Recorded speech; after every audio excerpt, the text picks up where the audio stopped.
Y mucha atención, amigas y amigos, porque Rusia estaría preparando aviones de combate en Venezuela para persuadir a los Estados Unidos de que cumplan con lo que Putin está pidiendo. Rusia de nuevo estaría haciendo alardes de su poder militar en Venezuela en medio de las crecientes tensiones que hay ahora mismo con Estados Unidos y la OTAN, y ha insinuado que la negativa de Estados Unidos a cumplir sus demandas podría dar entonces pie a una cooperación y un movimiento militar con los aliados de América Latina, especialmente con Venezuela y Cuba. En los últimos días, varios funcionarios rusos han advertido que Moscú va a desplegar tropas y activos militares en Venezuela si Estados Unidos y la OTAN insisten en sus actividades en las cercanías de Rusia, y eso es lo que estaría sucediendo. Se cree que en esta semana o en las próximas horas se estarían enviando ya aviones de combate a Venezuela como parte de lo que Rusia está haciendo para presionar a Biden y la OTAN. Putin estaría haciendo una especie de alarde para proyectar que tiene un gran poderío incluso en el patio trasero de Estados Unidos. El asesor de seguridad nacional de los Estados Unidos, Jake Sullivan, dijo que no se podía continuar con este tipo de amenazas, así que si Rusia prepara hacer esto, Estados Unidos también estaría moviendo las fichas y estaría poniendo muchos militares y naves de combate en Colombia cerca de la zona fronteriza con Venezuela. De allí se cree que se podría dar el primer paso a algo de carácter mundial, porque al ocurrir eso es posible que Putin decida entrar a Ucrania, y ya en este caso sí estaríamos hablando de muchos países, incluyendo países europeos como Alemania, a pesar de que Alemania trata de reunirse con Ucrania y con Putin. Por el momento, lo que sí se ha estado diciendo mucho en diferentes medios internacionales es que Rusia estaría preparando aviones de combate para ir a Venezuela y de esta forma desafiar a Estados Unidos. Sin embargo, hay que recordar que Rusia no solo estaría provocando a los Estados Unidos, pues muy cerca de Venezuela también hay un país que pertenece a la OTAN, el cual es Colombia. Por lo tanto, el ministro de Defensa de Colombia ha dicho que están reforzando la frontera desde hace tiempo y van a seguir reforzándola todos estos días con más presencia de vehículos y tropas militares. Para que el ejército de Colombia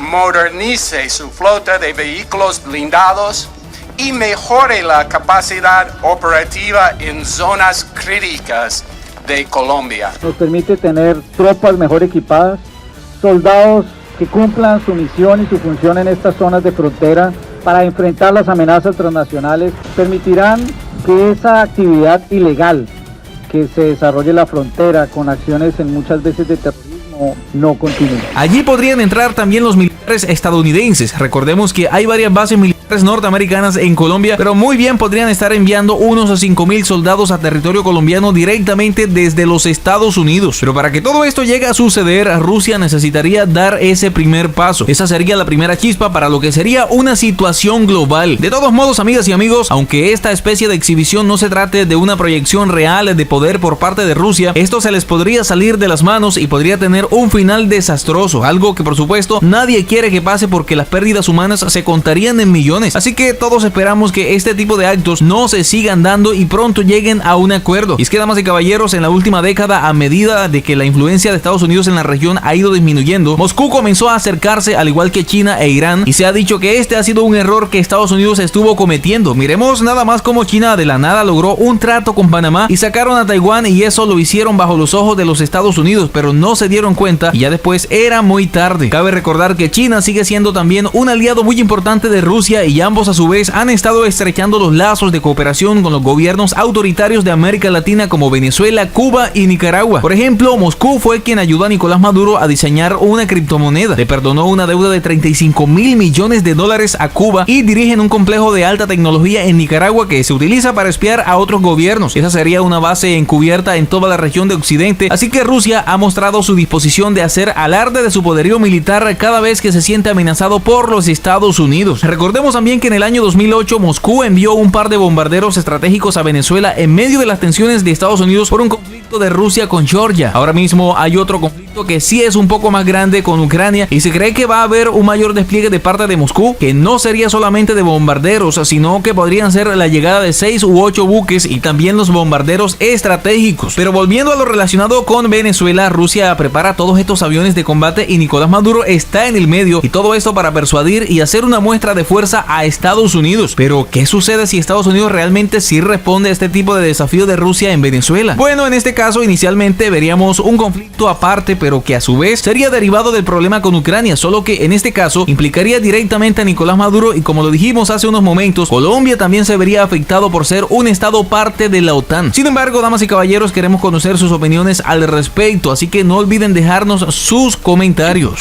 Deben saber las fuerzas militares de Colombia y el pueblo de Colombia que Iván Duque está preparando una agresión contra Venezuela.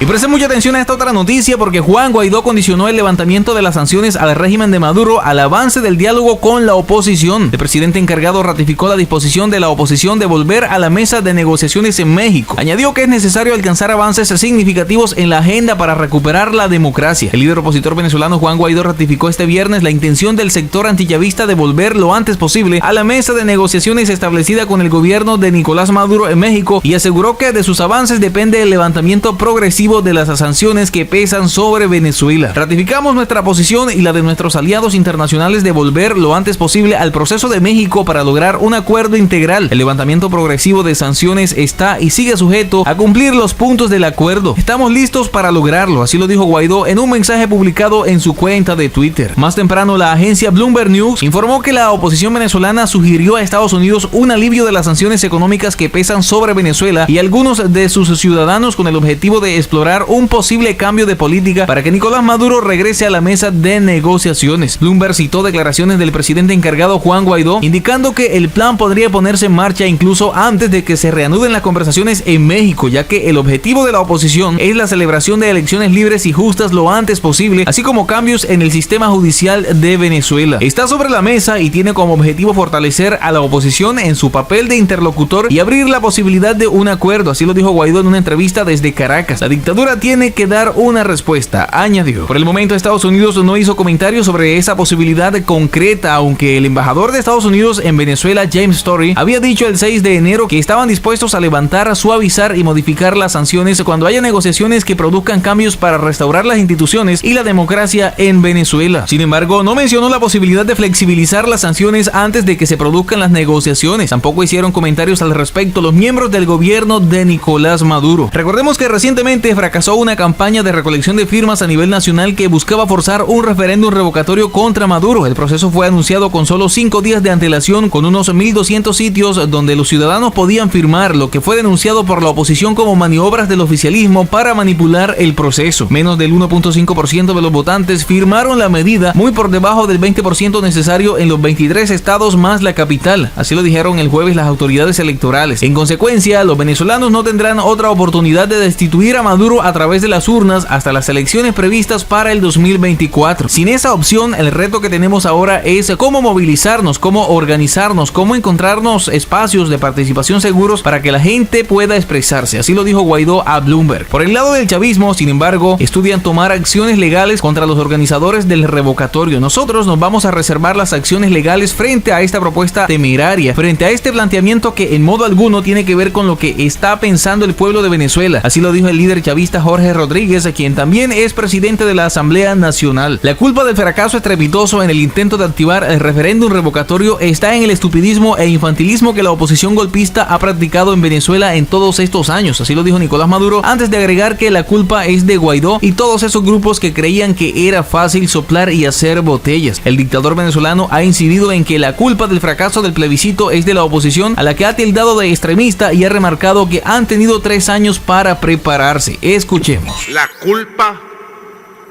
del fracaso estrepitoso en el intento de activar el referéndum revocatorio está en el estupidismo, en el infantilismo y en el golpismo que la oposición ha practicado en Venezuela en los últimos años. La culpa es de ellos. La culpa es del imbécil de Juan Guaidó. Y la culpa es de todos estos grupos que creían que era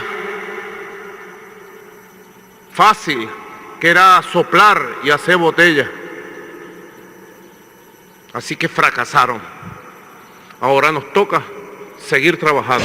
El Consejo Nacional Electoral declaró improcedente el referéndum de revocación de Maduro el jueves, ya que, según indicaron, no se lograron reunir las firmas necesarias para activar el mecanismo. Tania D'Amelio, rectora del CNE, informó que se recibieron 42.421 manifestaciones de voluntad, que equivale al 1,01% del registro electoral. Una pequeña fracción opositora que pidió activar el mecanismo sin apoyo de los grandes partidos debían recolectar 20% del padrón electoral de cada estado, unas 4,2 millones de firmas en total. El CNE declara improcedente la solicitud de referendo revocatorio al mandato del presidente y declara sin lugar una nueva solicitud de referendo, indicó D'Amelio en una declaración sin preguntas. De acuerdo con esta transmisión, se recibieron 42.421 manifestaciones de voluntad, tal como lo certificaron los testigos de las agrupaciones de ciudadanos y ciudadanas y organizaciones con fines políticos proponentes en este procedimiento de solicitud del referéndum. Asimismo, fueron informados los rectores en el promedio nacional de manifestaciones recibidas el 1,01% del registro electoral. Por consiguiente, ningún estado logró el 20% requerido, tal como lo establece el ordenamiento jurídico que lo regula. La recolección de firmas se realizó durante 12 horas el miércoles, según la orden del CNE, que anunció la jornada con 5 días de antelación, lo que, según el promotor del movimiento venezolano por el revocatorio Mover, hacía inviable el proceso y por eso llamó a no participar. Los centros instalados por el CNE estuvieron vacíos durante ese día en Caracas, constató la agencia AFP. Mover adelantó que pediría la nulidad del proceso ante el Tribunal Supremo de Justicia, también controlado por la dictadura chavista. Previamente a la jornada de recogida de firmas, el Observatorio Electoral venezolano ya acusó al CNE de obstaculizar la participación y atacar los derechos de la ciudadanía de la nación sudamericana. Con los tiempos, términos y condiciones acordados el 21 de enero sobre el procedimiento de recolección de manifestaciones de voluntad para tramitar una eventual solicitud de referendo revocatorio presidencial, se está violando de nuevo un derecho constitucional de los venezolanos. Así lo señaló el Observatorio Electoral venezolano. Visto el informe, el Consejo Nacional Electoral declara improcedente la solicitud del referéndum revocatorio al mandato del presidente, de acuerdo con el artículo 29 de las normas que rigen este proceso. Igualmente, el Consejo Nacional Electoral declara sin lugar una nueva solicitud de referéndum revocatorio contra el mandato del presidente de la República, Nicolás Maduro Moro, tal como lo establece el artículo 72 de la Constitución de la República Bolivariana de Venezuela. Y bueno, amigas y amigos, hasta aquí los acompañamos con esta información, esperando que haya sido de su interés. Si es así, no olvides apoyarnos con un like y compartiendo esta información. También te invitamos a que te suscribas a este canal si aún no lo has hecho. Muchísimas gracias por llegar hasta aquí y nos vemos en una próxima emisión de Noticias Internacionales.